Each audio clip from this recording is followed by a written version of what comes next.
Hey, what's up, guys? It's your boy Michael back with another video. And this time, now it's Saturday night.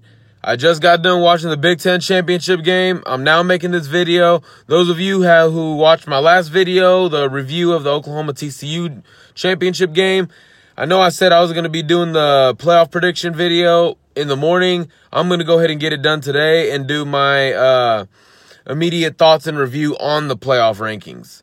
You know, to see if there was anything stupid about it, something amazing about it, whatever the case may be. Those of you who are new, because I know Clemson, maybe other team fan bases are going to be watching this video. Mostly I'm aiming for you Alabama, Ohio State, Oklahoma, Clemson, Georgia, Auburn fans out there. Though y'all, I'm mainly focusing on y'all. So, for those who don't know, I'm a diehard TCU fan, and I was rooting on my Frogs today, but couldn't take care of business. Oklahoma just had a great game plan going. They were executing. Baker Mayfield was just finding anyone who is anyone in an Oklahoma jersey, he was finding them. So great game by Oklahoma today. I saw all the games. I'm going to break them down one by one. Not a whole lot, guys. I'm just going to go little by little. So, of course, let's go ahead and start with the Big 12. Oklahoma they really, besides the second quarter, they really controlled offensively, defensively. They really did a great job of utilizing their big DBs in the back end. Because TCU, they're not really known for the big receivers besides John Diarse. Other than that, I really liked Oklahoma's defensive game plan coming in. They wanted to be better at stopping the run. They did that a little bit. But in the second half, they did a whole bunch of it. They made great second half adjustments, picked up on the quarterback keeper, the zone read by Kenny Hill, did a great job, settled down, ended up winning the game. Clemson, I didn't watch this game at all. I just didn't really care for it because I already knew Clemson was going to win. And, I mean, to be honest, guys, are we all really surprised by how Clemson dominated Miami? I mean, it's one of those where Miami's just surviving barely week in and week out. But you run into that team on a big stage and reality hits you. Wasn't really surprised with it. 38-3. I heard Kelly Bryant basically, I think did he score all 3 touchdowns in the first half? I think that's what I remember reading. I mean, I can't say I'm surprised. I'm not sure about all of y'all, but I can't say that I'm surprised. I really can't. I mean, I never really thought of Miami as a true title contender. Their schedule, besides Notre Dame, didn't really scream playoff, you know. Still, congrats to Mark Richt and Miami for a great year. They're going to get a great bowl game. But Clemson, you know, they dominated. They deserve it. Another thing would be Georgia and Auburn. Auburn had some success offensively. But this was a dominating game by Georgia, guys. I mean, I watched a little bit of it because I ended up going to my town's Christmas parade. I watched like the first half, man. Jarrett Stidham could not find anyone. He was always under pressure, and Georgia's nasty on defense, man. They did a great job sticking man-to-man, guys. They did a great job of that.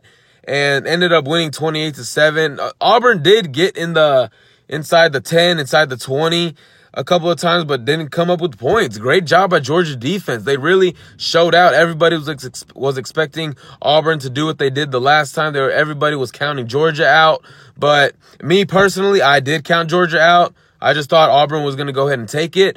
But proved me wrong too, guys. So, congratulations to Georgia. And then the game I just finished watching, Ohio State and Wisconsin.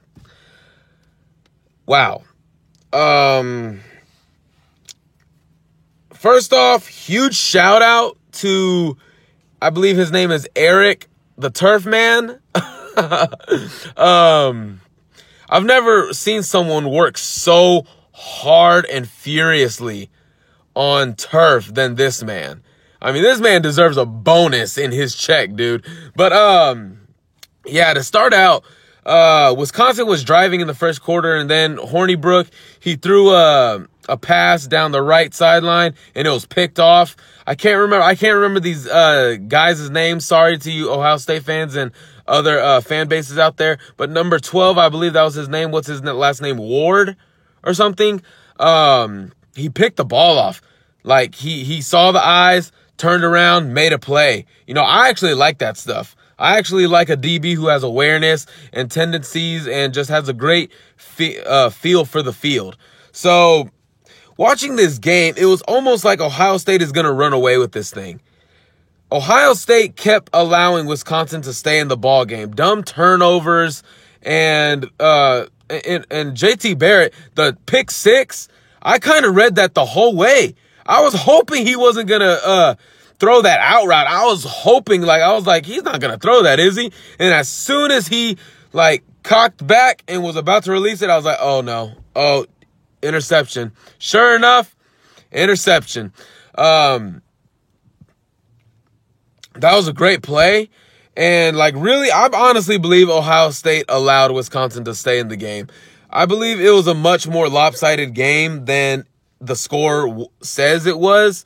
But, over the course, Wisconsin started finding some success offensively. And coming into this game, I just didn't really, I'm sorry you Wisconsin fans, but I just didn't really think much of you. I didn't. I mean, y'all beat a Michigan team. So what? Y'all beat a Northwestern team. So what? Yeah, I just didn't, I don't think Hornibrook was the guy to bring y'all home. Y'all's defense was great, no doubt about it. But at the end of the day, a freshman did put up 170 plus rushing yards on y'all. And as a TCU fan,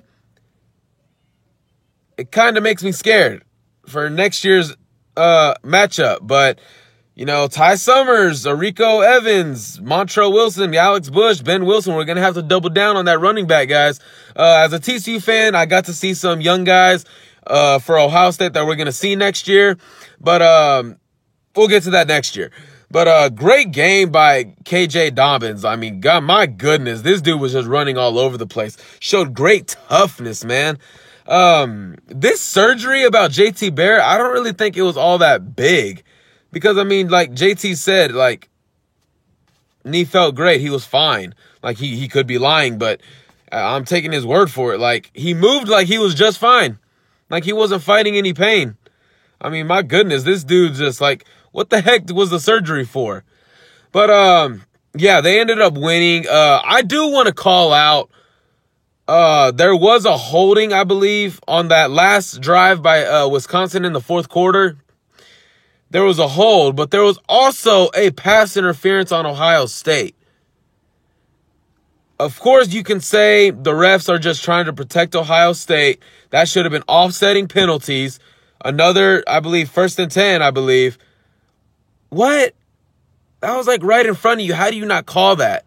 I believe Wisconsin got robbed on that play, but I don't think they got robbed of a victory because I still don't believe Hornibrook would have made that clutch play. I still had Ohio State winning. So let's go ahead and get into my playoff predictions. I don't really mind. I don't really care, honestly, who's number one between Clemson and Oklahoma. I really don't care. In my mind, I think Oklahoma has the better resume. They beat an Ohio State team at Ohio State, who is a Big Ten champion, and also beat an Oklahoma State squad at Oklahoma State, and beat a very good TCU team twice. They didn't beat them. They dominated them twice. That's a better resume than dominating an OK Miami team and beating an Auburn team. That's a better resume in my mind. I honestly believe Oklahoma, if it was me, I'd put Oklahoma number one, Clemson number two. That's right. For right now, I have 1 and 2, Oklahoma, Clemson. Number three, I'm going to go ahead and put, I'm going to go ahead and put Ohio State because they have a better resume. Even though Georgia has one loss, it was a very bad loss. Oh, wait, hold on. Speaking of that, I just thought of that bad loss to Iowa. Okay, scratch that. I'm gonna go ahead and put Georgia at number 3. Cause they had a bad loss, but they don't have 2 losses like Ohio State does. So I'm gonna go ahead and put Georgia number 3. And cause they dominated Auburn, so they deserve to jump 3 spots. Number 4 is, I'm pretty sure all you Wisconsin, Ohio State, Alabama fans are wondering, I'm putting Ohio State at number 4 because winning a championship, a conference championship, matters. Alabama, you didn't even play in a conference championship. So in my mind, I don't see where you deserve a shot at the playoff. I mean, you talk about, we're 11-1. We were undefeated. Who the heck did y'all beat? An LSU team who is obviously being helped by the committee to boost your resume? A Fresno State team who lost their conference championship? Y'all struggled against the Texas A&M squad? And I'm sick and tired. Okay, I also do want to address something. This notion of, well, they did beat, at the time, a ranked number 3 Florida State team. All Florida State did was lose their quarterback. And they barely made a bowl game. Really? No.